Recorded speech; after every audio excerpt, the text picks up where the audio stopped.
বিএনপির সিনিয়র যুগ্ম মহাসচিব অ্যাডভোকেট রুহুল কবির রিজভী বলেছেন, দেশের জনগণ আগামী ফেব্রুয়ারিতে একটি অবাধ ও সুষ্ঠু নির্বাচন প্রত্যাশা করছে।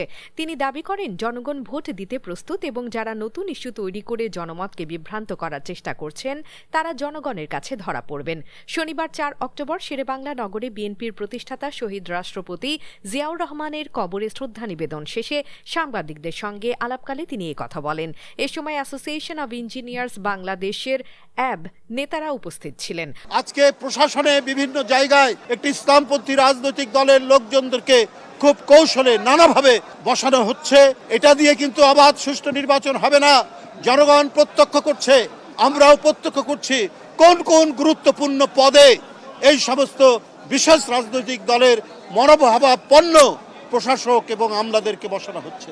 তারা কখনোই নিরপেক্ষ নির্বাচন হতে দেবে না।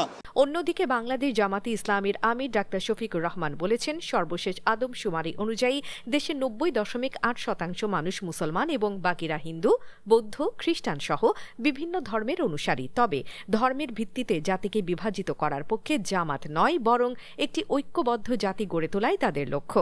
শনিবার ৪ অক্টোবর সকালে ঢাকার মগবাজার আল ফালাহ মিলনায়তনে কেন্দ্রীয় উলামা কমিটির উদ্যোগে আয়োজিত দেশের বিশিষ্ট দায়ী ও ওয়াইএস সম্মেলনে প্রধান অতিথির বক্তব্যে তিনি কথা বলেন। আমরা একটা ঐক্যবদ্ধ জাতি দেখতে চাই।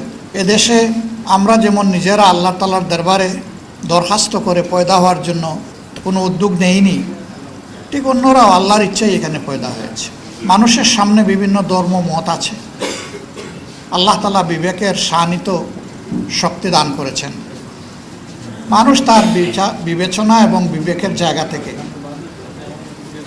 সে ধর্মকে গ্রহণ করবে। যখন কোনো জাতি